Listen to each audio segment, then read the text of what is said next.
Comment on rentre dans une relation abusive? Bonjour à tous, je suis Tiffany Dulost, psychologue clinicienne depuis quelques années, psychothérapeute EMDR. Et aujourd'hui, j'ai envie d'aborder ce sujet qui est sérieux, que je prépare depuis quelques mois et que j'ai besoin pour le coup, que j'ai envie de vous transmettre et vous en ferez ce que vous voudrez. C'est juste un cheminement pour vous. C'est un sujet sérieux, c'est comment ça se fait que je suis dans une relation où je me dis, punaise, je l'aime, mais je souffre. Mais je l'aime, mais je souffre, mais je reste. Tout mon entourage me dit de partir, enfin mon entourage proche me dit de partir, mais moi, je reste. Et j'ai envie de partir, j'ai envie de le faire, mais je n'y arrive pas. Je l'aime, je ne sais pas pourquoi je reste, mais en même temps, j'ai envie de faire... Je sais que mon entourage a raison, mais moi, j'y arrive pas.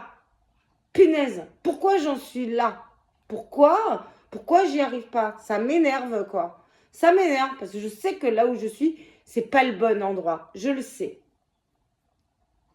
À la fin, je sais plus. À la fin, je suis morte, de toute manière.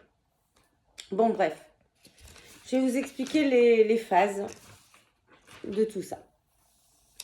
Donc, au début de la relation amoureuse que j'ai vécue alors, je parle d'une femme, toujours. Vous savez que je m'adresse aussi aux femmes, des fois aux hommes. Mais là, je m'adresse aux femmes, mais peut-être ça peut aller aux hommes, mais j'en sais rien. En tout cas, quoi qu'il en soit, je parle de la relation abusive.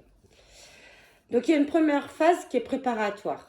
Alors, la phase préparatoire, c'est on rencontre l'autre, c'est la lune de miel. C'est chouette. Il y a de belles attentions. L'autre, alors j'ai des petites notes. Aujourd'hui, d'habitude, j'en ai pas, mais là, je suis obligée. Le sujet est important. Enfin, c'est pas que les autres n'étaient pas, mais celui-là, je ne peux pas tout garder en mémoire pour vous l'expliquer. Il y a cette phase. La première phase, c'est la phase préparatoire. Donc, comme je vous dis, c'est la lune de miel. Il y a de belles attentions, des éloges. Vous êtes belle, vous êtes de beaux yeux, vous êtes intelligente.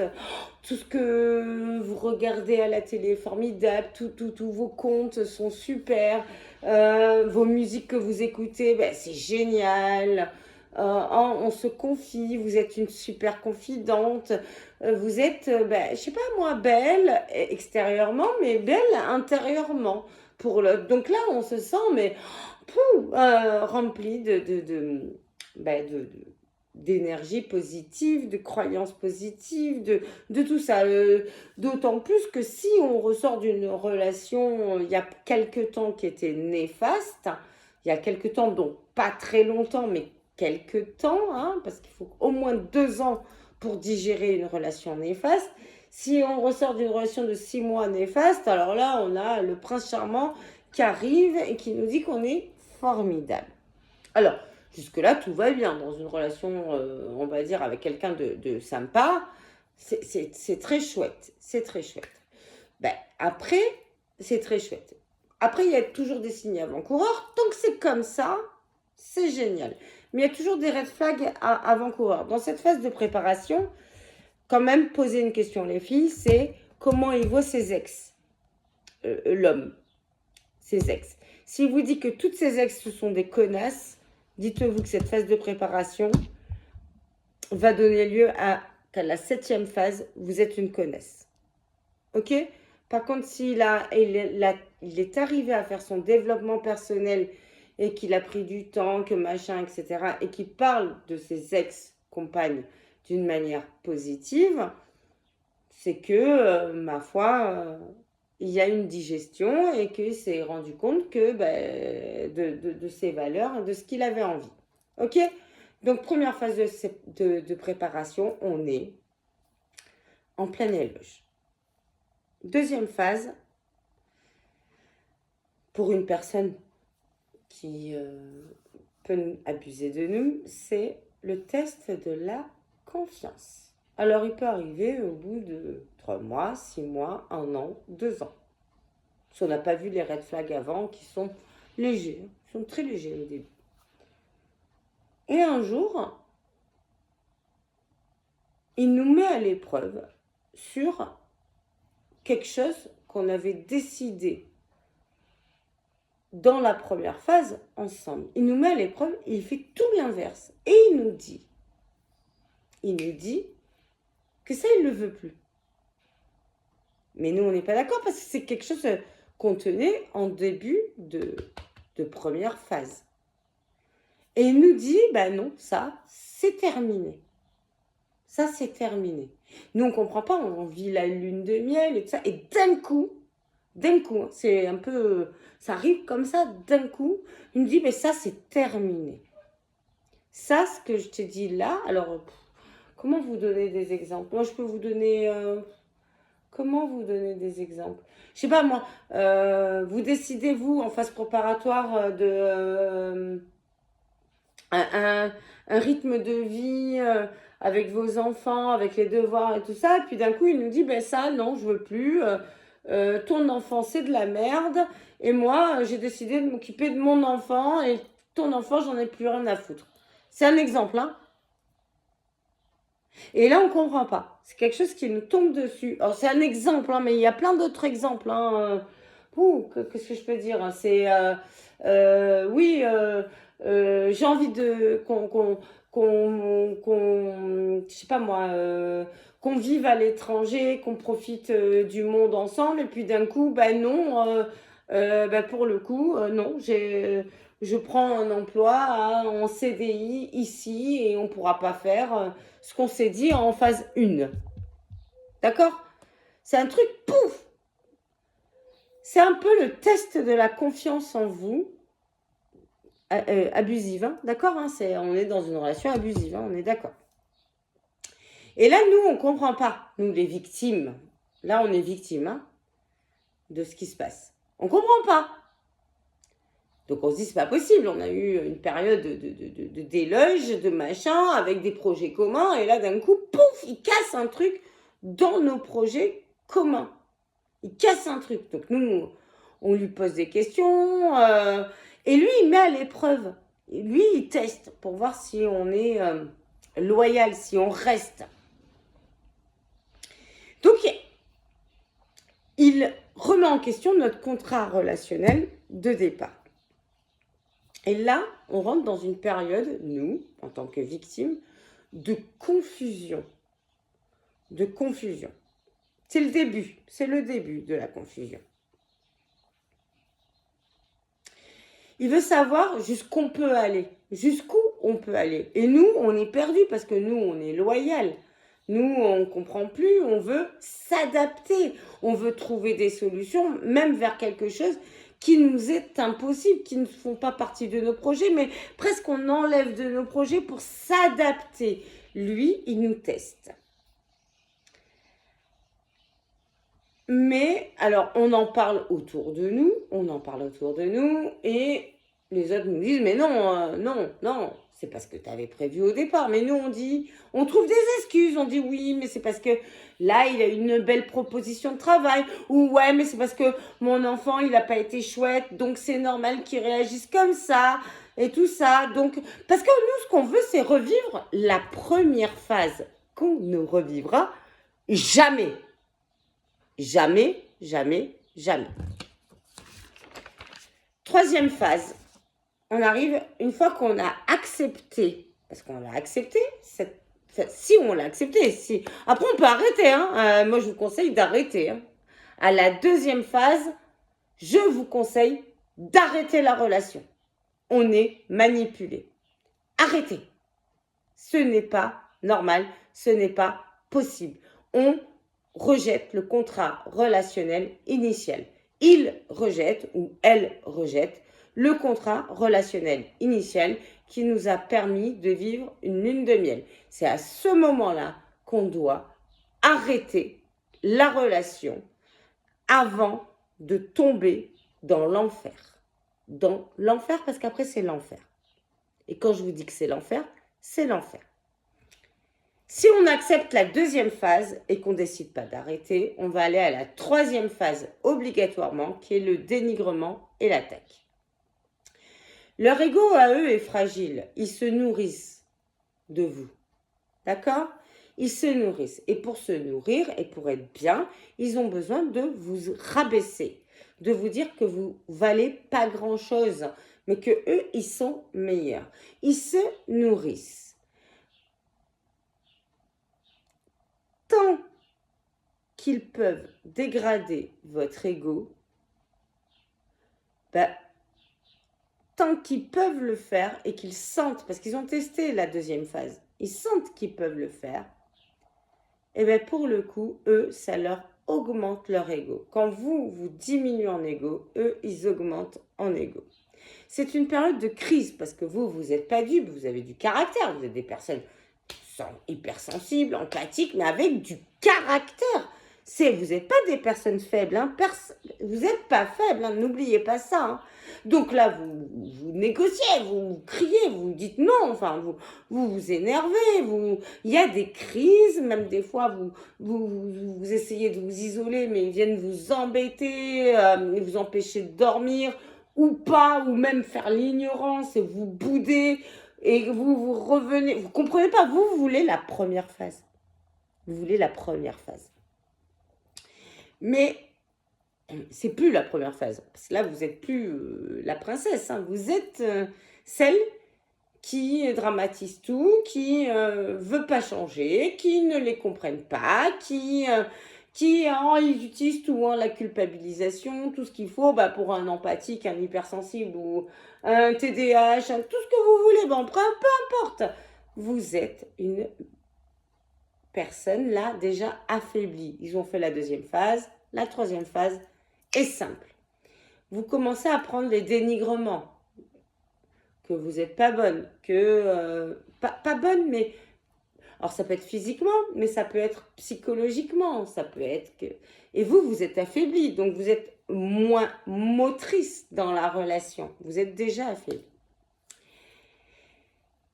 Puis, on commence à plus en pouvoir de ces crises. Ils nous demandent de nous excuser sur des choses qu'on n'a pas fait, mais pour arrêter ce truc-là qui est infernal, qui nous fatigue, parce que il y a des enfants, parce qu'elles travaillent, parce que machin.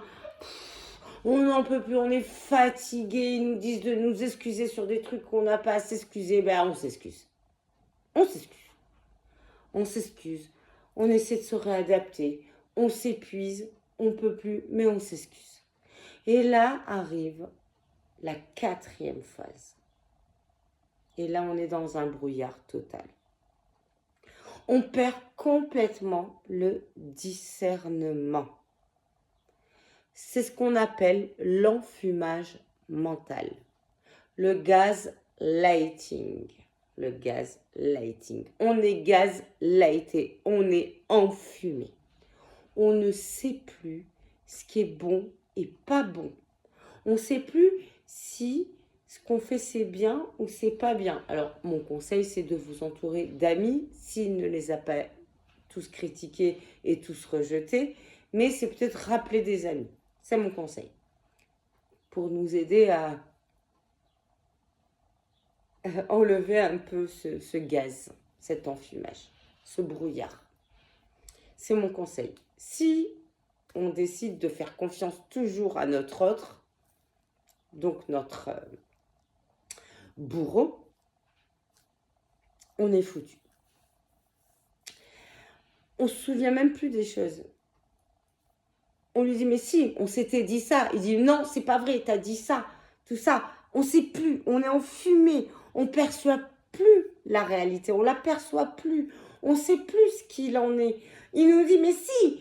Nous, on lui dit, mais non, mais on avait dit ça, ça, ça. Il dit, non, non, non, enfin... Mais t'es folle, mais n'importe quoi, jamais j'aurais dit ça et tout ça.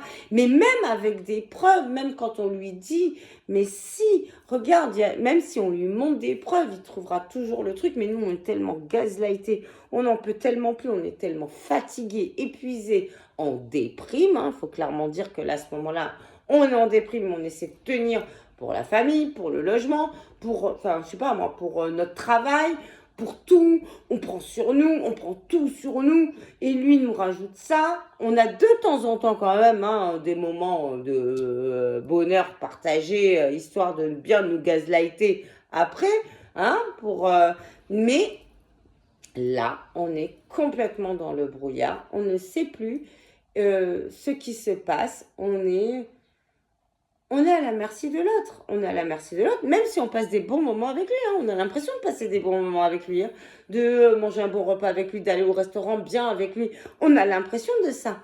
Mais en fait, dans notre tête, on n'est plus là, au fond. Au fond de nous, on n'est plus là. On est comme des robots.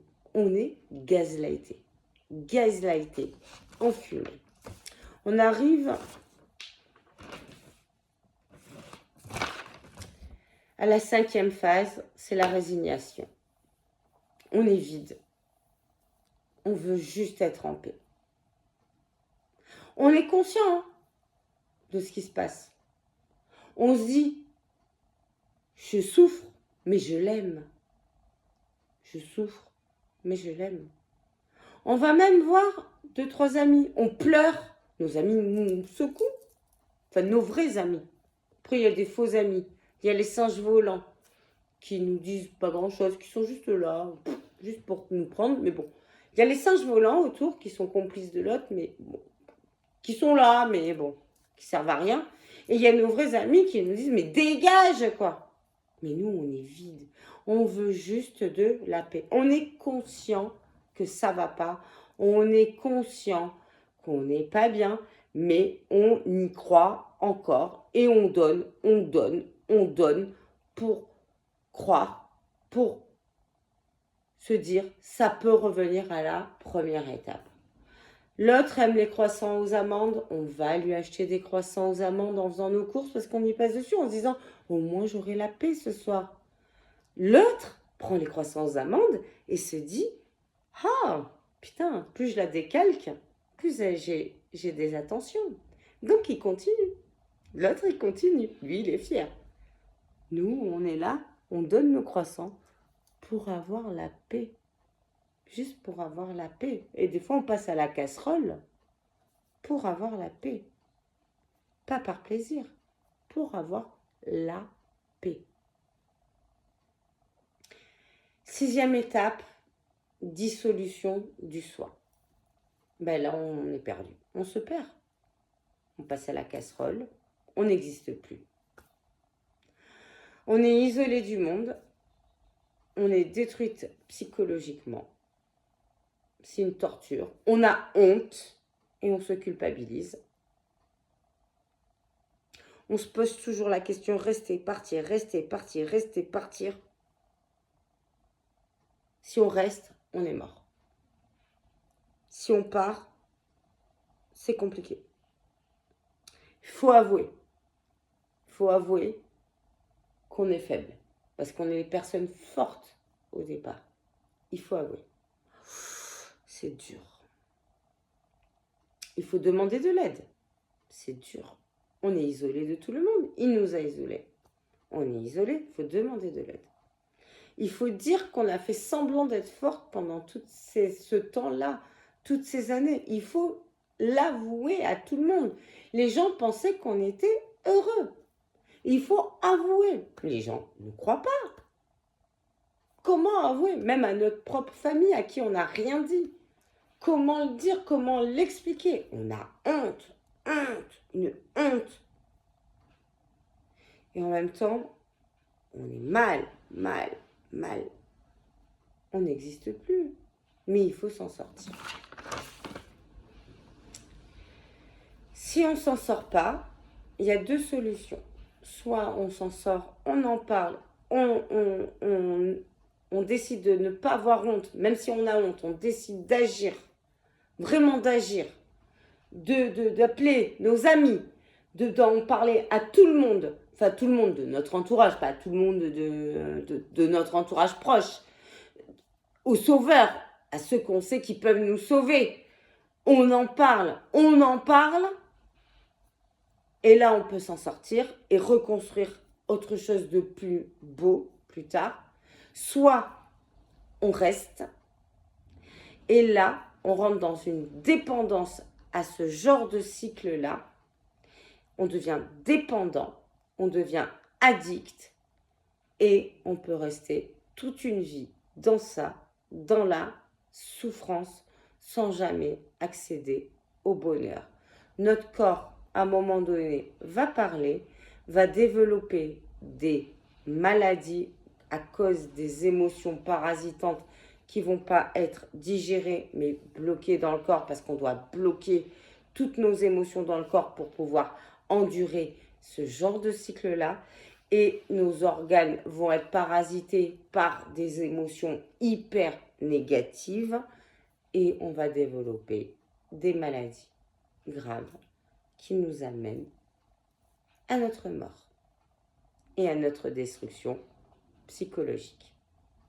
Voilà, on m'a demandé cette vidéo, je vous l'ai faite. Vous en faites ce que vous voulez.